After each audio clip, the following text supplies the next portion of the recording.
오늘부터 이 교회의 소모임과 행사가 전면 금지됐죠. 이 코로나19 확산 방지를 위해서 이 정규 예배 외의 모든 모임을 금지시킨 겁니다. 그런데 기독교계 일각 반발이 나오네요. 이 조치 취소해달라 이런 청원 30만 명을 넘어섰다고 하고요. 그런 가운데 이 교회 관련 확진자 수가 많으니 책임 있는 자세가 필요하다 이런 자성의 목소리도 나오고 있고요. 이 교회 안에서도 뜨거운 현안이 되고 있는 이 문제 좀 들여다보겠습니다. 건강한 작은교회 동역센터 공동대표 맡고 계시죠. 인천 새나무교회의 이진호 목사 오늘 스튜디오에 직접 모셨습니다. 어서 오십시오. 네, 안녕하세요. 네, 최근 몇 주 동안에 교회 소모임 감염이 전체 감염의 한 절반 가까이 된다.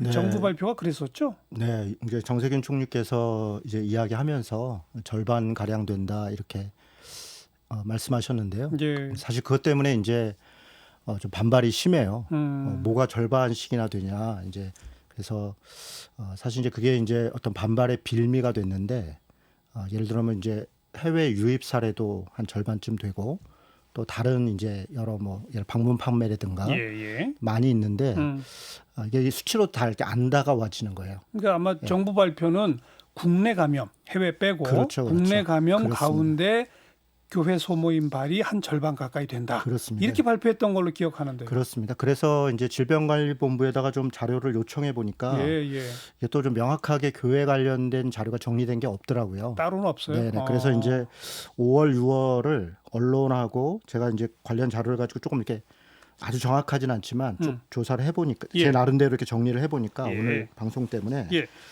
약 60곳 정도 교회 관련 교회들이 그리고 인원은 한 550명 정도 되더라고요. 5월, 6월이. 5, 6월 두 달 동안 예. 60군데나 돼요. 네. 와. 그런데 이제 확진자가 국내가 한 30명 정도 되는 거거든요. 두 달 동안에 되거든요. 그러니까 한 500 몇십 명이니까 4분의 1인데 네. 그런데 가만히 보면 이제 교회 관련됐다 하더라도 또 이게 관련돼 전파될 수가 있거든요. 예를 들어 이제 어떤 직장이어도 그분이 이제 신자여서 이렇게 또 연관되기도 하고 예. 그래서 이제 전염 수치를 이렇게 질병관리본부 얘기가 1.4에서 3.3 그러니까 한 사람이 확진자가 이렇게 남에게 전염시키는 할 수 있는 아주 적게 봐도 1.5로 봐도 예. 2배 볼 수 있는 거니까요. 그럼 1,000명 정도 연관성이 있다고 볼 수 있으니까 그러니까 절반 정도 확진자가 있다는 말이 아주 틀린 말은 아니다. 그렇죠. 예, 그렇게 볼 수 있을 것 그리고 같습니다. 우리 이 목사께서도 좀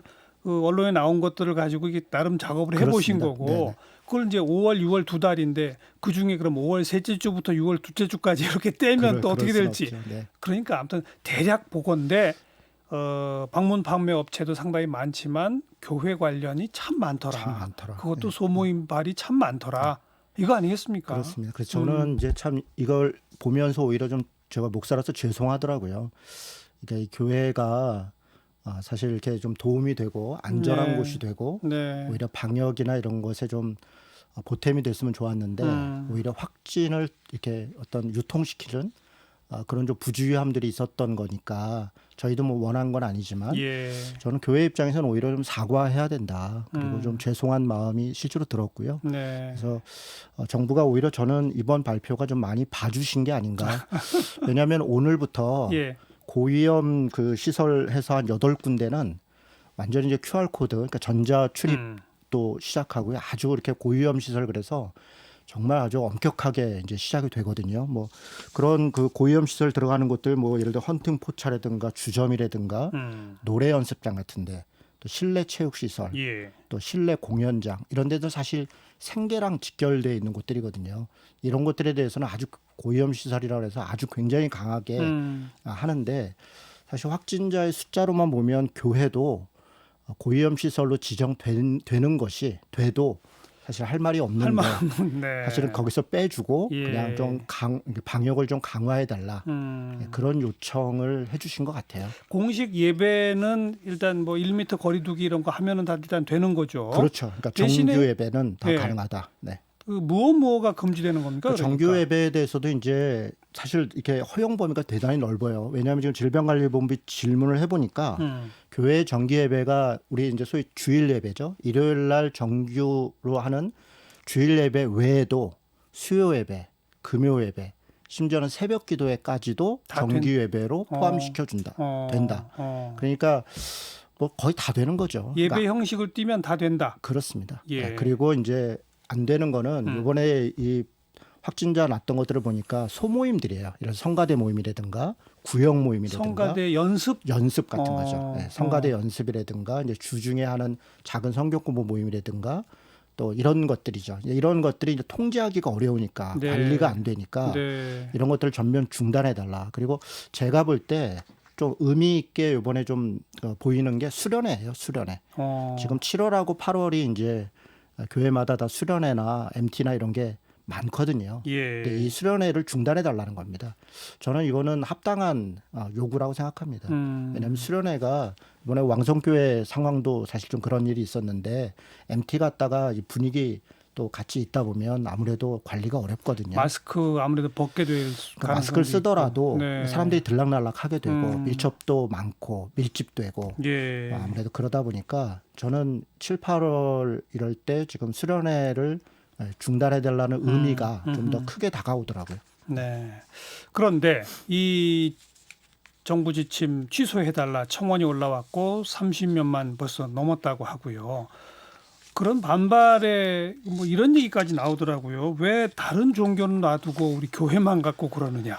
뭐 이런 것도 있고 또 심지어는 뭐 이게 연결이 되는지 모르겠는데 차별금지법에 기독교 개신교가 반대하니까 그거에 대한 보복으로 하는 거다. 뭐 별 얘기가 다 나오더라고요. 뭐 차별금지원 얘기는 뭐 사실 좀 부끄러운 얘기고요. 거기에 연결하는 거는 그걸 뭐 찬성하든 반대하든 논리적으로 연결이 안 되는 건데요. 전혀 관계가 없고요. 예. 두 가지 불만이 있는 것 같아요. 이제 하나는 다른 종교와의 형평성이 없다. 이거 하고요. 또 하나는 이제 예를 들어 식당이라든가 이런 영업점들이죠.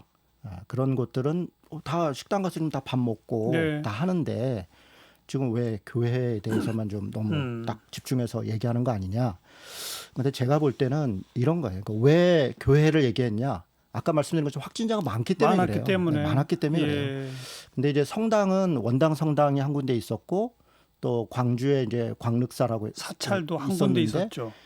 거기서 이제 확진된 분들이 뭐 10여 명이에요. 10여 명. 근데 뭐 적지는 않지만 그것도 조심해야 되지만 바로 성당이나 그 조계종 쪽에서는 소모임 다 중단하겠다. 이렇게 그냥 받아들였거든요. 스스로. 그렇습니다. 네. 그러니까 굳이 얘기할 필요가 없는 거죠. 그리고 또 그 발표를 하면서 다른 종교에서도 소모임에서 계속 확진자가 난다면 이 조치는 다른 종교에도 확대하겠다. 합리적이라고 생각합니다. 예. 그리고 이제 두 번째로 이제 식당이라든가 이런 영업 시설과 비교하는 것은 저는 조금 오히려 안 그랬으면 좋겠다. 왜냐하면 이 영업하는 것들은 생계가 달린 것이잖아요. 그러니까 교회는 비영리 네. 단체잖아요. 네. 어쩌면 비교하려면 차라리 학교라든가 그렇죠. 공공기관이라든가 예를 들어 도서관이라든가 이런 것들과 비교한다면 지금 우리 아이들 학교 뭐 일주일에 한 번밖에 못 가고 그러니까요. 오전반 오후반 가고 벌어서 가거든요. 학교에 비하면 교회는 너무 자주 모이는 거죠. 그렇습니다. 그러니까 이게 비교의 대상이 안 된다. 그래서 저는 좀 이렇게 불쾌할 수는 있고 좀 당혹스러울 수는 있는데 이게 그 형평성 문제를 가지고 얘기할 거는 안 된다고 봅니다. 네. 근데 사실 저도 궁금했었던 건데 종교 시설 가운데 왜 유독 교회에서만 그렇게 많이 나오는 거예요? 목사님으로서 어떻게 생각하세요? 우선 뭐 우리나라의 교회가 더 많기 때문? 뭐 그런 면도 있죠.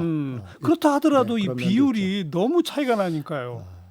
아무래도 가톨릭하고 조계종은 좀 중앙 집권적이니까 동시에 다 스탑했거든요. 동시에.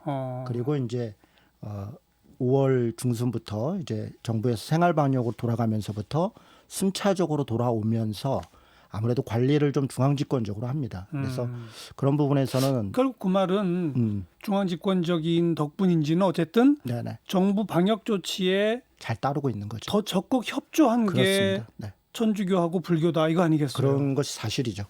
물론 이제 개신교도 굉장히 열심히 따랐고요. 상당히 많은 교회들은 잘하고 있어요. 그런데 이제 통제 안 되는 곳들이 좀 있습니다. 음. 개신교 안에서도 개신교 교파만 해도 300개가 넘거든요. 그렇죠. 네, 그런데 이제 또 그 안에서도 그 우리도 파악하지 못하는 예를 들어 이제 계속 언론에서 이제 뭐 개척교회 발 또 예, 인천 뭐 예. 소규모 교회 모임이 했는데 사실은 그게 개척교회 모임이 아니라 음. 국제 애녹 부흥사회라는 한 개 조직이에요. 모임이에요. 그 목사들의 모임입니다. 그게 한 개 교단이고 거기에서 관련돼서 확진된 곳이 47개 교회고 116명이나 119명이나 네, 확진됐어요. 네, 네. 그런데 이제 이게 저도 좀 처음 저도 인천에 살거든요. 저도 처음 보는 조직이에요. 그래요. 그런 교회이고. 그러니까 사실 우리가 통제하기 어려운 부분이 있습니다. 그래서도 저는 더 협조해야 되는데 이렇게 잘하고 있는 곳들 입장에서는 우리 잘하는데 왜 자꾸 우리한테 뭐라 그러냐 이렇게 느낄 수 있지만 우리 한국 교회 전체를 놓고 볼 때는 방역이나 이런 알겠습니다. 부분에서 좀 부족함이 있다.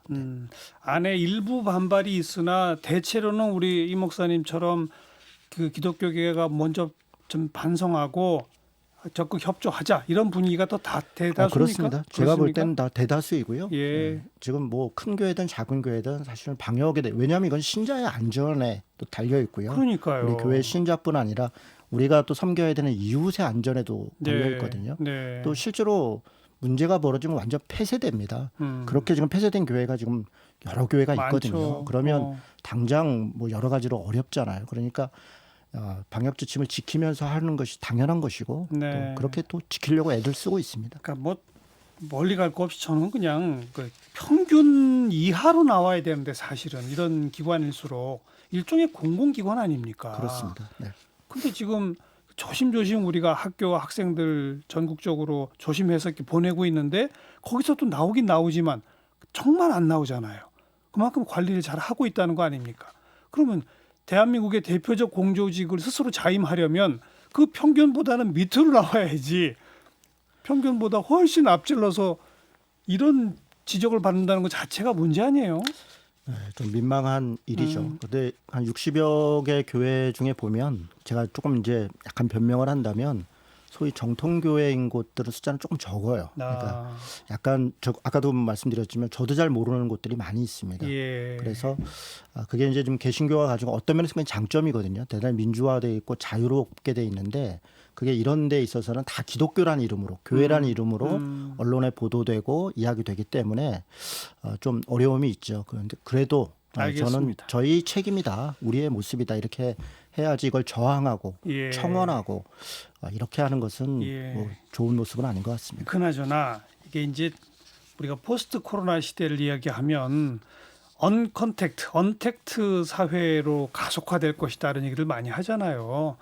그럼 근본적으로 교회도 그동안의 어떤 집회와 모임 위주의 문화라고 하는 걸 좀 다시 재검토해 봐야 되는 거 아닙니까?